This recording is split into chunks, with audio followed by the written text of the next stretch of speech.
Friends, मैं हूं सलोनी वर्मा और आज की इस वीडियो में हम आपको पढ़ाने वाले हैं परसेंटेज। इस वीडियो में आपको मिलेगा concept, basic, short trick, different method और इम्पोर्टेंट क्वेश्चंस भी होंगे। शर्त यह है कि आप पूरा सीखना चाहते हैं, हमारे साथ एंड तक बने रहें इस वीडियो में। स्वागत है आप सभी का आपके अपने YouTube channel SB for SB में।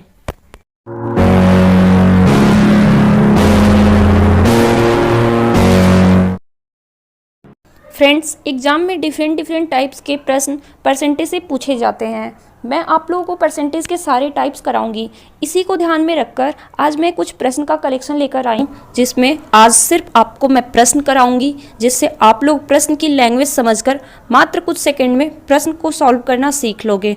चलिए स्टार्ट करते हैं आज का पहला प्रश्न। पहला प्रश्न है, एक आदमी प्रत्येक माह अपनी वेतन का एक निश्चित भाग बचाता है ताकि एक साल में वह एक कार खरीद सके।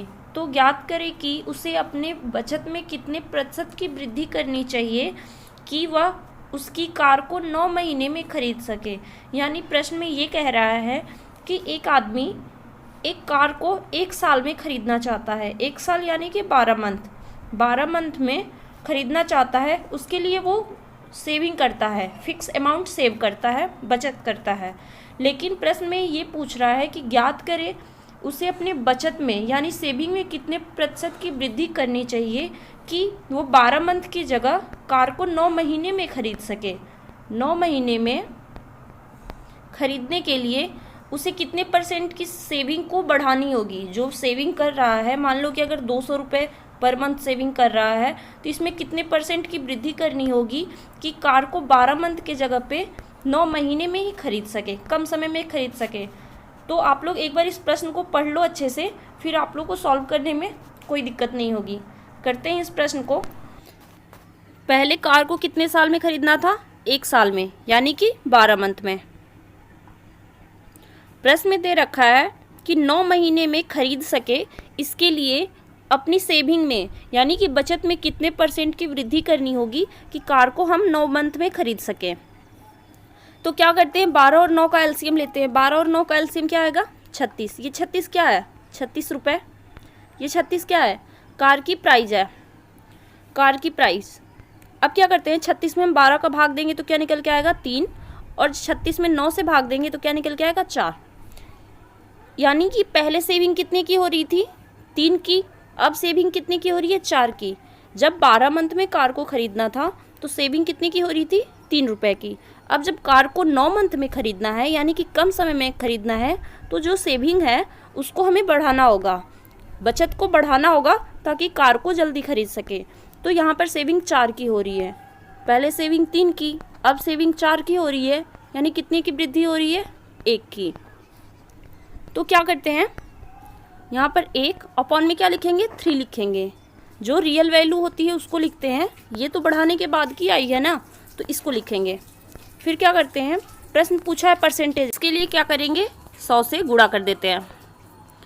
तो जब 100 यहाँ पर लिख लेते हैं, 100 अपॉन 3, तो क्या निकल के आएगा? 100 में जब 3 का भाग देंगे तो निकल के आएगा 33 सही 1/3%। यानी जो प्रतिशत में वृद्धि हो रही थी, 33 सही 1/3% की वृद्धि करनी पड़ेगी, तब जाके कार को 12 मंथ की जगह पे 9 मंथ में खरीद सकते हैं। तो ये क्या है, इस प्रश्न का उत्तर है। आप लोग को समझ में आया होगा। अगला प्रश्न करते हैं। ये प्रश्न बहुत ही इजी है। आप लोग को लग रहा होगा कि डिफ़िकल्ट है। आप लोग अगर एक बार प्रश्न को अच्छे से पढ़ लेते हो और समझ लेते हो तो आप लोग को ये जो मैंने सॉल्व कराया है ईजिली समझ आ जाएगा। यदि कृष्णा की आय राधा की आय से 16 से ही 2/3% कम है, तो बताइए राधा की आय कृष्णा की आय से कितना प्रतिशत अधिक है। तो सबसे पहले क्या करते हैं, 16 से ही 2/3% को फ्रैक्शन में कन्वर्ट करते हैं। फ्रैक्शन में कन्वर्ट करेंगे तो क्या आएगा? 1/6। ये 6 किसकी आय है? यहाँ पर लिखते हैं राधा और ये कृष्णा। राधा की आय क्या है? 6। 6 का 16 से ही 2/3% क्या होगा? 1 होगा। प्रश्न में बोला है राधा की आय से 16 से ही 2/3% कम है। किसकी आय? कृष्णा की आय। तो 6 का 16 से ही 2/3%, यानी कि 1 को कम करेंगे तो क्या आएगा 5। ये 5 किसका आया है? कृष्णा का। तो यहाँ पे लिखते हैं 5। अब क्या करना है, प्रश्न में पूछा है बताइए राधा की आय कृष्णा की आय से कितना प्रतिशत अधिक है। तो पहले हम निकालते हैं यूनिट में, राधा की ये आय है, ये कृष्णा की आय है, तो कितना अधिक है? 1 यूनिट अधिक है। और पूछा है कृष्णा की आय से, कृष्णा की आय से, तो नीचे क्या लिखेंगे? अपॉन में, यहाँ पर इसको मिटा देते हैं। ये +1 अधिक है, किसकी आय? राधा की आय। लिखेंगे +1 अपॉन में कृष्णा की आय, क्योंकि यहाँ पर दे रखा है कि कृष्णा की आय से कितना % अधिक है, किसकी आय? राधा की आय।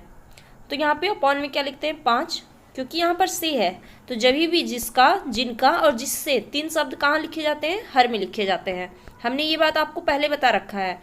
और परसेंटेज में पूछा है तो क्या करेंगे? 100 से गुणा कर देंगे। अब ये कटाएंगे तो क्या आ जाएगा? 20%। ये इस प्रश्न का आंसर है। ये काफ़ी बेहतरीन प्रश्न है। इस प्रश्न को करते हैं। एक सर्वेक्षण में 40% घरों में 2 या 2 से अधिक सदस्य रहते हैं। जिन घरों में एक सदस्य है उनमें से 20% घरों में केवल एक पुरुष रहता है। तो उन घरों का प्रतिशत ज्ञात करो जिनमें केवल एक महिला व कोई पुरुष नहीं है। तो इस प्रश्न को कैसे करेंगे? सबसे पहले हम क्या करते हैं,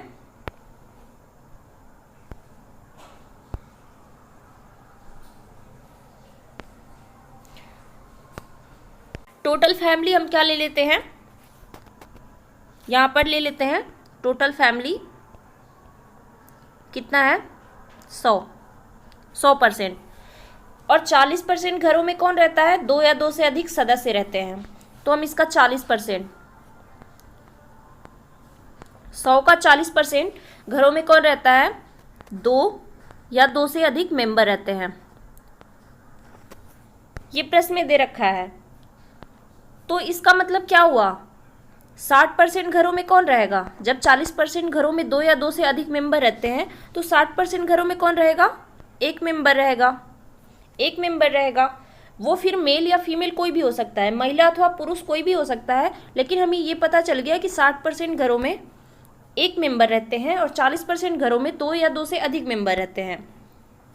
अब आगे प्रश्न में दे रखा है 20% घरों में केवल एक पुरुष रहता है, यानी कि 60% घरों में एक मेंबर रहते हैं और 60 के 20% घरों में, मतलब इसके 20% घरों में कौन रहता है? सिर्फ एक मेल रहते हैं, एक मेल 20% घरों में। तो 80% घरों में कौन रहेगा? जब इस 60% टोटल है जिसमें कि एक मेंबर रहते हैं, तो जब 20% घरों में एक मेल रहता है तो 80% घरों में कौन रहेगा? एक फीमेल। एक फीमेल 80% घरों में रहेगा। प्रश्न में पूछा है तो उन घरों का प्रतिशत ज्ञात करो जिनमें केवल एक महिला व कोई पुरुष नहीं है। तो इसको क्या करेंगे? 60 का 80% निकाल देते हैं। 60 का जब हम 80% निकालेंगे, 80% मतलब 80/100, 60 का 80% निकालेंगे तो ये कट जाएगा। तो 8 में जब हम 6 का गुणा करेंगे तो क्या आएगा? 48%। ये क्या है? इस प्रश्न का आंसर है। ऑप्शन ए बिल्कुल सही है। सबसे पहले हमने क्या किया है कि टोटल फैमिली 100 मान ली है, उसके 2+ घरों में, यानी कि 2 या 2 से अधिक घरों में 40% लोग रहते हैं। 40% घरों में 2 या 2 से अधिक लोग रहते हैं, तो इसका मतलब हो गया 60% घरों में कौन रहेगा? एक मेंबर रहेंगे, मेल और फीमेल दोनों मिला के। फिर क्या करते हैं, इसके 20% घरों में प्रश्न में दिया है कि एक मेल रहता है। ये क्या है? मेल है। एक मेल रहता है 20% घरों में, तो 80% घरों में कौन रहेगा? फीमेल रहेगी। फिर क्या करते हैं, 60 का 80% हमने निकाल दिया, 60 का 80% निकाला तो क्या आया है 48%। नेक्स्ट प्रश्न करते हैं। इस प्रश्न में पूछ रहा है एक भिन्न का 200% बढ़ाया जाए और हर का 400% बढ़ाया जाए तो परिणामी भिन्न 1/1/20 होगा। मूल भिन्न यानी कि ओरिजिनल फ्रैक्शन कितना था। तो इस प्रश्न को कैसे सॉल्व करेंगे। सबसे पहले आप लोग ये जान लो कि किसी जैसे कोई भी संख्या अपने आप का 100% होता है, अपने आप में वो 100% होता है, तो 100 में 200%, 100 का 200% क्या होगा, 100 का 200% 200 ही होगा, 100 का 200% 200 होगा। तो हम जब 100 का 200% 100 में ऐड करते हैं तो क्या निकल के आएगा 300 निकल के आएगा। तो यहाँ से हमें पता चल गया कि एक भिन्न का अंश 200% बढ़ाने पर, यानी कि भिन्न को अंश को हम लिख लेते हैं n से,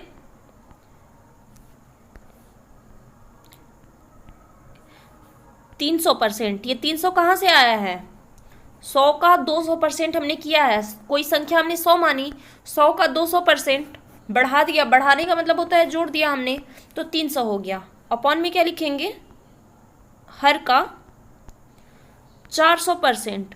तो कोई संख्या है 100 और इसमें 400%, यानी कि 400 को जोड़ेंगे तो क्या हो जाएगा 500। बढ़ाने का मतलब क्या होता है, ऐड करना, तो हम क्या कर देंगे यहाँ पे 500 और इक्वल टू, ये भिन्न यहाँ पर दे रखा है 1/1/20, 1/1/20 को फ्रैक्शन में कन्वर्ट करेंगे तो क्या निकल के आएगा 21/20। जब 1/1/20 को 20 में हमने 1 का गुणा किया है और 1 को ऐड कर दिया है तो 21/20 निकल के आ गया है। अब इसको सॉल्व करते हैं, सॉल्व करेंगे तो क्या होगा, ये इससे ये कट जाएगा, ये कट जाएगा, 3 से 21 कटेगा तो हो जाएगा इधर 7 और 5 से 20 कटेगा तो ये हो जाएगा 4, यानी कि n/d की वैल्यू क्या निकल के आई है 7/4। जब 7 में हम 4 का भाग देंगे तो निकल के आएगा 1/3/4।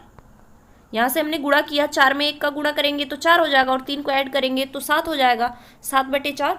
तो ये क्या है, इस प्रश्न का आंसर है। ये मूल भिन्न है, 7/4 क्या है, मूल भिन्न है, ओरिजिनल फ्रैक्शन है। इसमें हम जब 200% बढ़ाएंगे और इसमें हम 400% बढ़ाएंगे तो क्या निकल के आ जाएगा 1/1/20। तो आप लोग को समझ में आया होगा कि ये प्रश्न हमने कैसे किया।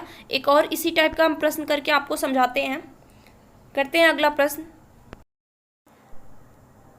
ये भी सेम टाइप का प्रश्न है, इस प्रश्न को पढ़ते हैं। एक भिन्न के अंश में 200% और हर में 350% की वृद्धि की जाए तो परिणामी भिन्न 5/12 आता है। मूल भिन्न यानी कि ओरिजिनल फ्रैक्शन क्या था। तो इस प्रश्न को करते हैं। यहाँ पर दे रखा है कि अंश में 200% की वृद्धि की जाती है, तो 200% वृद्धि करेंगे तो अंश क्या है 100 है, इसमें 200% की वृद्धि करेंगे तो ये क्या हो जाएगा 300। ऐसे ही हर क्या है 100 है, इसमें हम जब 350% वृद्धि का मतलब होता है जोड़ना, हम वृद्धि करेंगे तो ये क्या हो जाएगा 450। तो यहाँ पर हम लिखते हैं अंश को n से और हर को d से डिनोट कर लिया। अब क्या करते हैं, यहाँ पर 300 से गुणा कर देते हैं और अपॉन में 450। ये किसके बराबर होगा 5/12 के, ये 5/12 के बराबर होगा।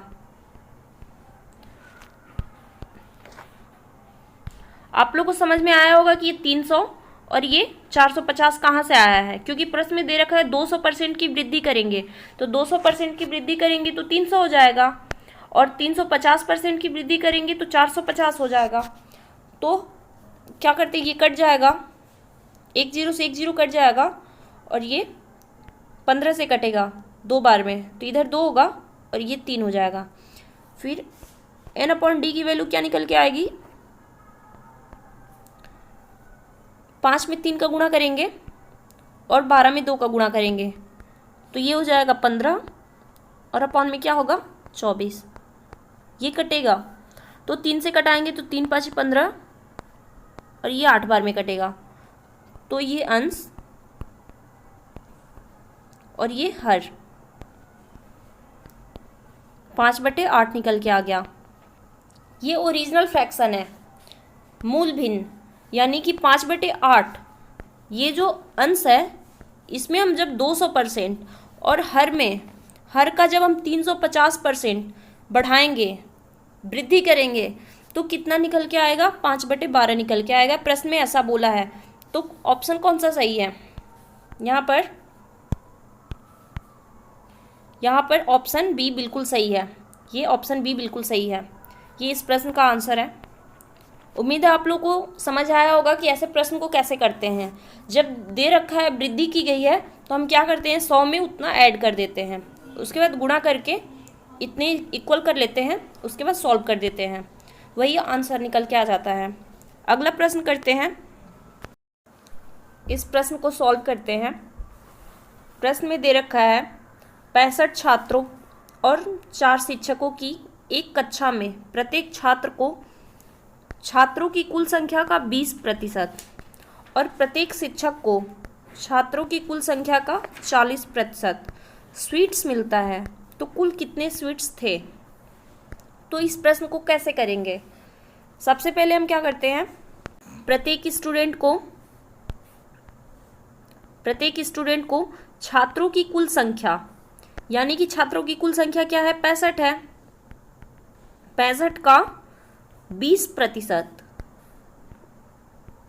स्वीट्स मिलता है। तो 65 का 20% निकालेंगे तो क्या आएगा, अगर आप लोग ऐसे 65 का 20% निकालना चाहो तो निकाल सकते हो, निकाल के देख सकते हो। ये कटेगा तो क्या आएगा 5, तो जब 65 में हम 5 से भाग देंगे तो क्या आएगा 13, तो 65 का 20% क्या निकल के आ गया 13। अब प्रश्न में दे रखा है आगे कि प्रत्येक शिक्षक को छात्रों की कुल संख्या का, तो यहाँ पे टीचर लिख लेते हैं, टीचर को छात्रों की कुल संख्या, तो छात्रों की कुल संख्या क्या है 65 का 40%, तो यहाँ पे लिखते हैं 40% स्वीट्स मिलता है। छात्रों की कुल संख्या का 40% स्वीट्स मिलता है, तो 65 का 40%, जब 65 का 20% निकालेंगे तो 13 आएगा, तो 65 का 40% क्या होगा 26। और यहाँ से आप लोग देखो निकाल के, 65 का 40%, 40% मतलब 40/100, ये कटेगा 20 से 2 बार में और ये 5 से, फिर 5 से ये 13, 65 में 5 से भाग जाएगा तो 13 दूना के 26, तो ये निकल के आ गया 26। ये क्या निकल के आया है, ये स्वीट्स निकल के आए हैं, स्वीट्स। आप लोग कंफ्यूज मत होना कि ये 5 है, ये स्वीट्स है, स्वीट्स की संख्या है। तो प्रत्येक स्टूडेंट को कितने स्वीट्स मिलते हैं 13 और प्रत्येक टीचर को कितने स्वीट्स मिलते हैं 26। और यहाँ पर छात्रों की संख्या क्या दे रखी है 65। अगर एक स्टूडेंट को 13 स्वीट्स मिलते हैं तो 65 स्टूडेंट को कितने स्वीट मिलेंगे, 65 गुणित 13, और 4 शिक्षक है, अध्यापकों की संख्या क्या है 4 है, तो हम लिख देते हैं यहाँ पे 4। अगर एक अध्यापक को 26 स्वीट्स मिलते हैं तो 4 अध्यापक को कितने मिलेंगे, 4 में हम 26 का गुणा कर देंगे। अब इसको सॉल्व कर देना है, इससे क्या निकल के आएगा, स्वीट्स की संख्या निकल के आएगी। प्रश्न में पूछा है कि कुल कितने स्वीट्स थे, तो हम क्या करेंगे 65 में 13 का गुणा करेंगे तो क्या निकल के आएगा 845, और 4 में 26 का गुणा करेंगे तो निकल के आएगा 104। जब इसको ऐड करेंगे तो क्या हो जाएगा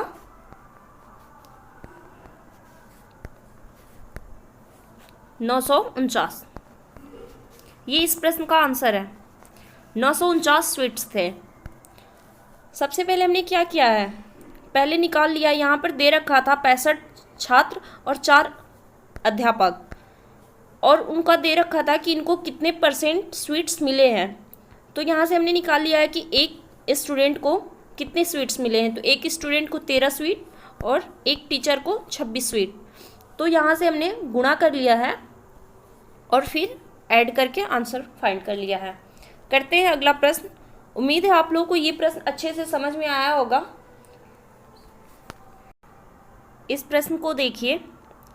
प्रश्न में दे रखा है, प्रत्येक प्रश्न के 1 अंक वाले 80 प्रश्नों की एक परीक्षा में अर्पिता पहले 40 प्रश्नों के 65% सही उत्तर देती है। पूरी परीक्षा में 75% अंक पाने के लिए शेष 40 में से उसे कितने प्रतिशत सही उत्तर देने होंगे। इस प्रश्न को सॉल्व कैसे करें। टोटल प्रश्न कितने हैं, यहाँ पर टोटल क्वेश्चन कितने हैं, 80 हैं। यहाँ पर दे रखा है कि प्रत्येक प्रश्न के 1 अंक वाले 80 प्रश्न, तो हमने लिख लिया टोटल प्रश्न 80 हैं। फिर दे रखा है एक परीक्षा में अर्पिता पहले 40 प्रश्नों के 65% सही उत्तर देती है। तो यहाँ पर ये 40 प्रश्न और ये 40 प्रश्न, अर्पिता क्या करती है, 40 प्रश्नों के 65% सही उत्तर देती है। तो 40 का 65% निकालेंगे तो क्या आएगा, 65% मतलब 65/100। तो ये कट जाएगा 20 से 5 बार में और ये 2 बार में, और फिर ये 13 से कटेगा 65। जब 13 में हम 2 का गुणा करेंगे तो क्या निकल के आएगा, 26। 40 का 65% कितना हो गया,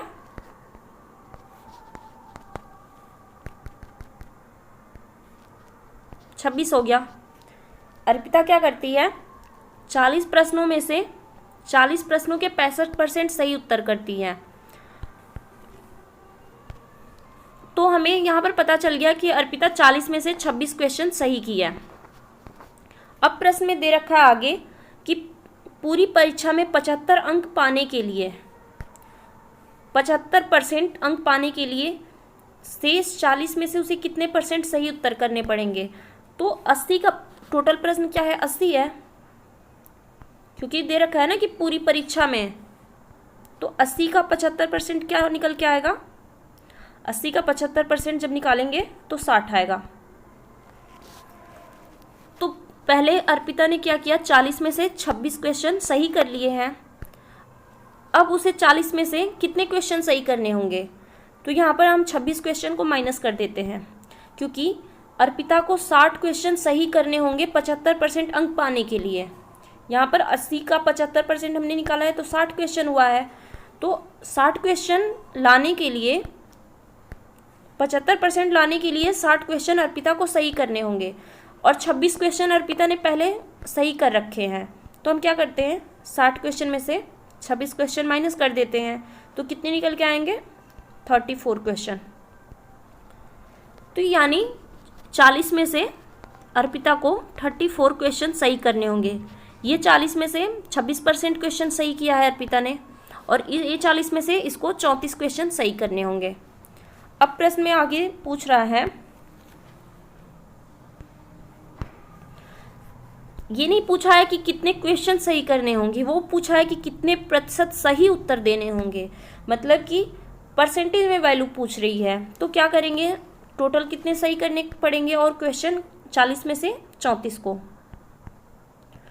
और टोटल क्वेश्चन क्या है, 80 है, और 34 तो सही करना है। तो इसलिए हमने यहाँ पे 34 लिख लिया, अपॉन में 80 लिख लिया, और क्या करते हैं, 100 से गुणा कर देते हैं परसेंटेज में लाने के लिए। तो गुणा करने के बाद क्या आएगा, जब 3400 में 80 से यहाँ से 1 जीरो से 1 जीरो कट जाएगा, तो 340 में 8 से भाग देंगे तो निकल के आएगा 85%। ये इस प्रश्न का आंसर है। ऑप्शन बी बिल्कुल सही है। सबसे पहले हमने क्या किया है, टोटल प्रश्न था, टोटल प्रश्न लिख लिया है। उसके बाद प्रश्न में दिया है कि अर्पिता ने 40 प्रश्नों के 65% सही उत्तर की है।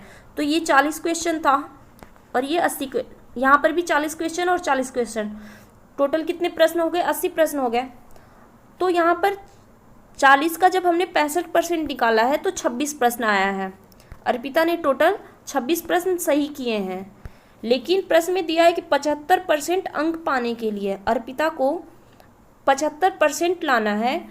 75% का मतलब 80 का जब हमने 75% निकाला है तो 60 आया है। 80 का 75% कितना आया है? 60 आया है। तो 60 में से 26 क्वेश्चन अर्पिता ने तो सही कर लिया है, तो और कितने क्वेश्चन सही करने पड़ेंगे? 34 प्रश्न सही करने पड़ेंगे।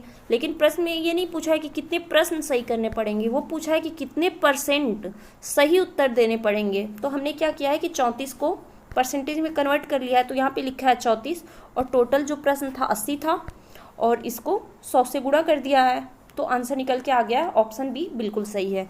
उम्मीद है आप लोग को ये प्रश्न अच्छे से समझ में आया होगा। जो प्रश्न आप लोग को समझ में नहीं आता है, आप लोग कमेंट बॉक्स में उसे कमेंट करके ज़रूर बता दें, ताकि नेक्स्ट क्लास जब भी मैं लेके आऊँगी तो वो प्रश्न को वापस मैं समझा दूँगी। अगला प्रश्न करते हैं। ऐसे प्रश्न हमने आपको कल कराए थे। इस प्रश्न को देखिए। यदि एक घनाभ की लंबाई, चौड़ाई तथा ऊंचाई क्रमशः 5% और 5% कम कर दी जाए, -5 का मतलब कमी करनी है, और ऊंचाई को +20% बदला जाता है, तो +20% का मतलब 20% वृद्धि की जाती है, तब घन के आयतन में प्रतिशत वृद्धि ज्ञात करें। मतलब कि परसेंटेज में जो बदलाव हुई है, जो वृद्धि हुआ है, उसको ज्ञात करने के लिए कह रहा है। सबसे पहले हम करते हैं, यहाँ पर लिखते हैं लंबाई, चौड़ाई और ये ऊंचाई, तीनों से डिनोट कर लिया लंबाई, चौड़ाई और ऊंचाई को।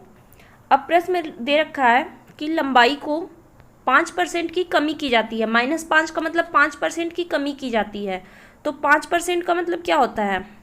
1/20, यानी कि पहले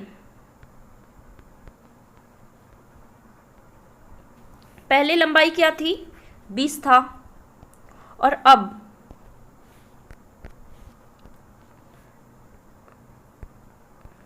लंबाई क्या हो गई है?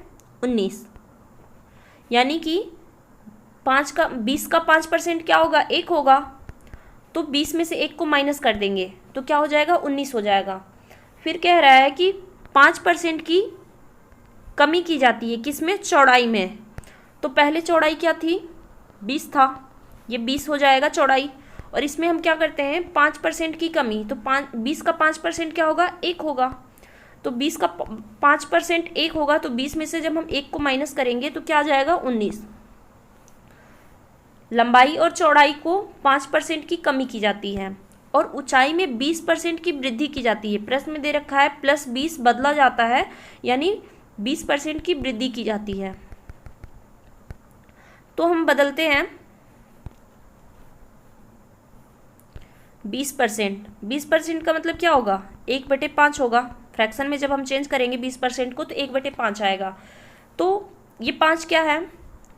रियल ऊंचाई है, और इसमें 20% की वृद्धि की जाती है। तो पहले ऊंचाई क्या थी? 5 थी, और 5 का 20% क्या हो जाएगा? 1 हो जाएगा, और वृद्धि का मतलब होता है ऐड करना, तो 5 में 1 को ऐड करेंगे तो क्या हो जाएगा?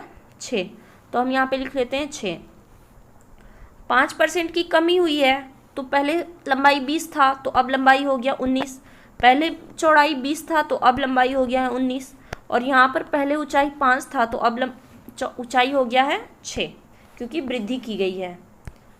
अब प्रश्न में पूछ रहा है कि घन के आयतन में प्रतिशत वृद्धि ज्ञात करो।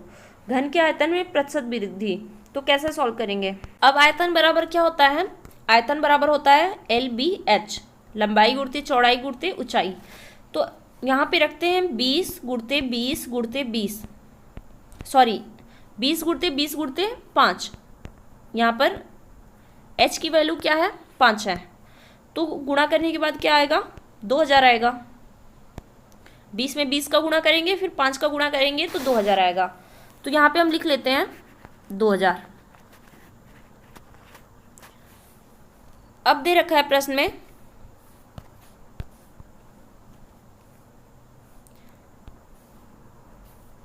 उन्नीस का, जब इसका इसमें गुणा करेंगे, क्योंकि पहले आयतन क्या था? पहले आयतन क्या था? 2000, और अब आयतन क्या है? 19 में 19 का जब गुणा करेंगे और उसमें 6 का गुणा करेंगे तो निकल के आएगा 2166।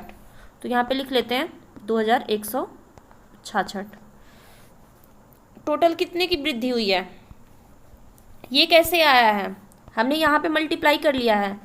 यहाँ पर पूछा है कि घन के आयतन में प्रतिशत वृद्धि बताओ, तो घन का आयतन कैसे निकालेंगे, घन का आयतन बराबर होता है आयतन बराबर LBH। तो फॉर्मूला हमने यहाँ पे LB और H का मान रख दिया है। तो पहले क्या था, घन का आयतन कितना था, 2000 था, अब घन का आयतन क्या है, 2166 है। तो कितने की वृद्धि हुई है, 166 की वृद्धि हुई है। 2000 और 2166 में 166 अधिक है, और अपॉन में क्या लिखेंगे, 2000 लिखेंगे। जो रियल आयतन है पहले का आयतन उसको लिखेंगे, और क्या करते हैं, प्रतिशत में प्रतिशत बदलने के लिए 100 से गुणा कर देते हैं। तो ये कट जाएगा। फिर जब इसको सॉल्व कर लेंगे और जो भी निकल के आएगा उतना परसेंट आंसर हो जाएगा। आप लोग इसको सॉल्व कर लेना। अगला प्रश्न करते हैं। ये प्रश्न बहुत ही इजी है, ऐसे प्रश्न हमने आप लोगों को करा रखे हैं। आप लोग इसका आंसर कमेंट बॉक्स में बताना कमेंट करके कि इसका उत्तर क्या होगा। हम 116 को कन्वर्ट कर देते हैं भिन्न में, फ्रैक्शन में कन्वर्ट करेंगे 116 को, 116% को, तो क्या निकल के आएगा 29/25। अब आप लोग क्या करना, प्रश्न में दिया है कि जब किसी संख्या में 20 जोड़ा जाता है तो स्वयं का 116% हो जाता है, तो संख्या क्या होगी। तो इसका आंसर कमेंट बॉक्स में ज़रूर बताना। आज के लिए बस इतना ही।